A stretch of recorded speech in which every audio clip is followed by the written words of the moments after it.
Assalamualaikum warahmatullahi wabarakatuh. Selamat pagi saudara-saudara semuanya. Pada kesempatan pagi hari ini, kita akan melanjutkan diskusi yang pernah kita bahas pada pertemuan sebelumnya. Dan kali ini kita akan memasuki topik baru yaitu tentang risk and return atau tentang resiko dan return atas investasi yang kita lakukan atas suatu saham. Topik risk and return ini bisa saudara-saudara peroleh di Google Classroom yang ada di pertemuan ke-9, saudara-saudara semuanya. Di pertemuan ke-9 ini kita akan membahas beberapa hal dan mungkin untuk sesi hari ini kita akan dua atau tiga dari topik-topik ini dan kita akan lanjutkan di sesi berikutnya. Yang pertama adalah kita akan membahas definisi risk dan return. Apa itu risk, apa itu return, dan situasi seperti apakah yang disebut dengan risiko, dan kapan kita bisa mengakui satu kejadian itu sebagai return atas suatu investasi yang telah kita lakukan. Yang kedua, kita akan mengukur risk. Bagaimana cara mengukur risk atas suatu investasi, baik itu menggunakan data diskrit ataupun data-data lainnya. Yang berikutnya adalah sikap para investor terkait dengan risiko ini. Apakah dia itu menghindari risiko, apakah dia itu suka terhadap risiko.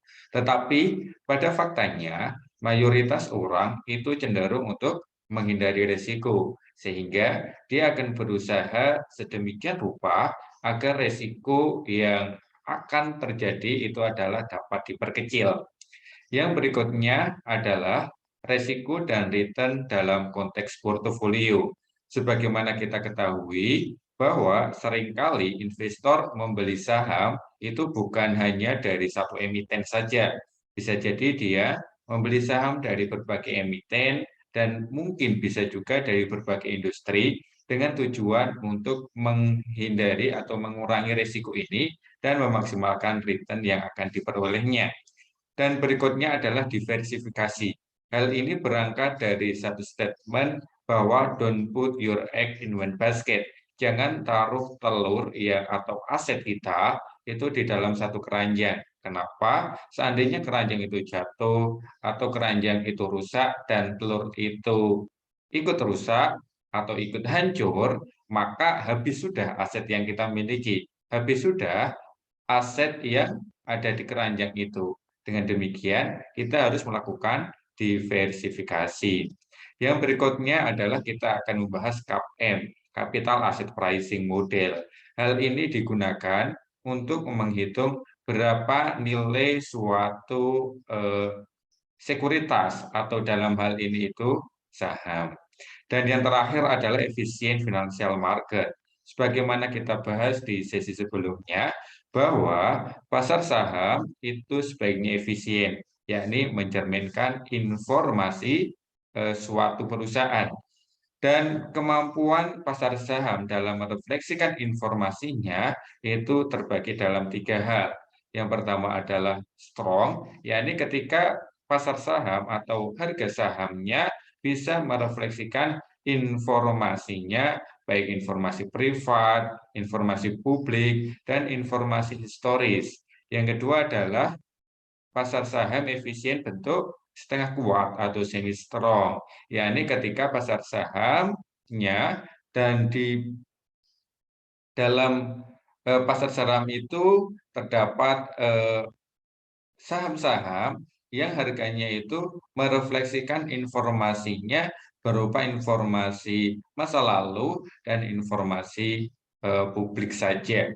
Dan adapun bentuk pasar saham lemah atau weak itu merupakan pasar saham yang nilai sahamnya atau harga sahamnya itu merefleksikan informasi masa lalu atau historis saja. Saudara-saudara semuanya, di sini return didefinisikan sebagai income received on investment plus any change in market price. Jadi, income merupakan income receive on investment. Jadi biasanya ketika kita membeli saham, kita akan mendapatkan yang namanya dividen. Maka dengan demikian, maka rumus return atau R, disimbolkan R, sama dengan DT atau dividen pada tahun bersangkutan atau pada periode bersangkutan. Plus any change, ditambah change in market price, kenaikan harga pasar. Nah, kenaikan harga pasar bisa kita hitung dengan P saat ini atau harga saat ini dikurangi harga sebelumnya, kira-kira demikian. Dan kemudian dividen dan selisih harga ini kita bagi dengan harga pada periode sebelumnya. Untuk mempraktekkan hal ini, nanti kita akan coba unduh harga saham dari salah satu situs dan kita akan mendapatkan informasi harga saham di masing-masing bulan atau harga saham di masing-masing periode. Selanjutnya terkait dengan contoh, di sini disampaikan bahwa the stock price for stock A was $10 per share 1 year ago. Jadi harga saham untuk saham A itu adalah $10 pada 1 tahun silam. Hari ini the stock is currently trading at $9.5 per share ya. Jadi harga saham saat ini adalah $9,5. Shareholder just receive $1 dividen. Dan pemegang saham dia menerima $1 dividen. Jadi dividennya adalah 1, harga saat ini 9,5, kemudian harga pas saat kita beli itu adalah 10. Jadi ini harganya turun saudara-saudara semuanya, yakni 10 pada saat beli dan harga saat ini adalah 9,5. Pertanyaannya adalah what return was earned over the past year? Berapa returnnya selama 1 tahun terakhir? Yang ini ya, yang kita earn ya, kita akui, kira-kira demikian.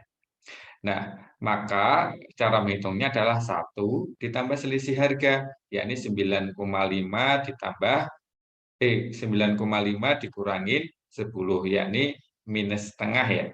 1 dikurangin setengah kan setengah, kemudian kita bagi dengan 10. Nah, 1 ditambah selisih harga 9,5 kurangin 10 dibagi 10, yakni kemudian dikali 100%. Jadi nilainya adalah 5%. Kira-kira demikian. Nah, selanjutnya terkait dengan data real, kita akan coba unduh.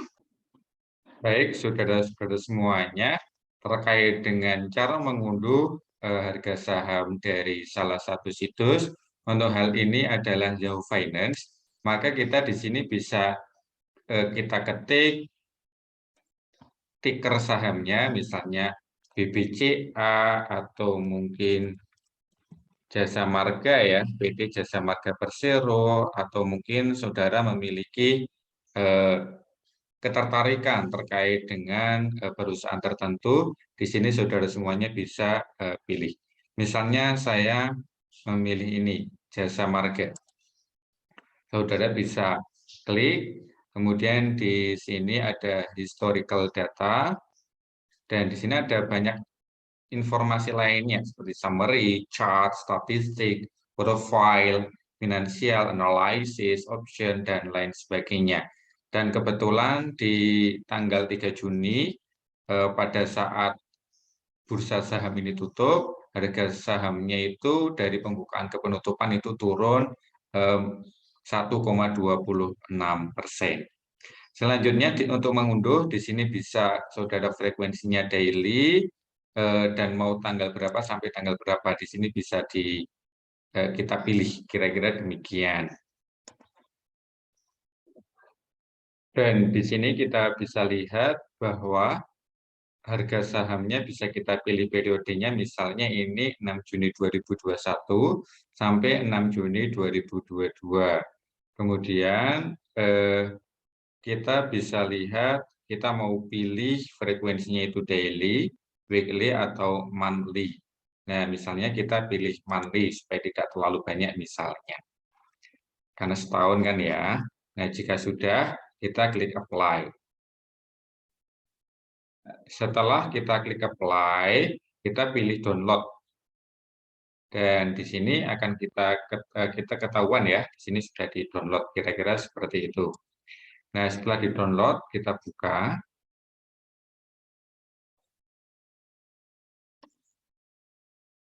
Selanjutnya, ketika Excel kita buka, maka akan muncul CSV seperti demikian, tetapi file ini bisa kita rubah menjadi bentuk kolom.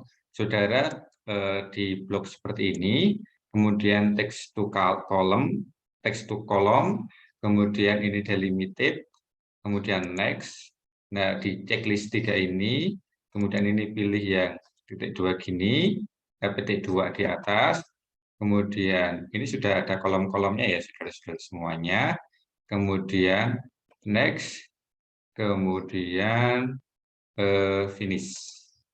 Nah, ini sudah menjadi bentuk kolom, kira-kira demikian. Tinggal kita tata. Kemudian supaya ini kita rapikan ya, saudara-saudara semuanya ya. Diklik 2 kali gini supaya dia keluar.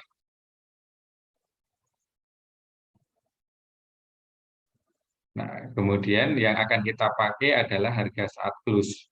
Makanya kita ini kita hapus saja data yang open high low-nya. Kemudian ini juga kita hapus dan nilai yang akan kita pakai adalah nilai ini. Kira-kira demikian. Lalu baik, selanjutnya terkait data ini, saudara bisa hitung dengan rumus tadi, karena tidak ada informasi dividen, maka kita asumsikan dividennya 0, maka return-nya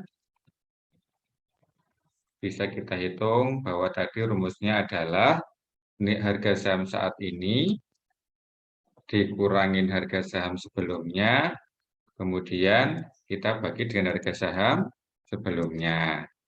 Nah, kemudian kita bisa panjangkan ininya, komanya, dan seperti ini kira-kira.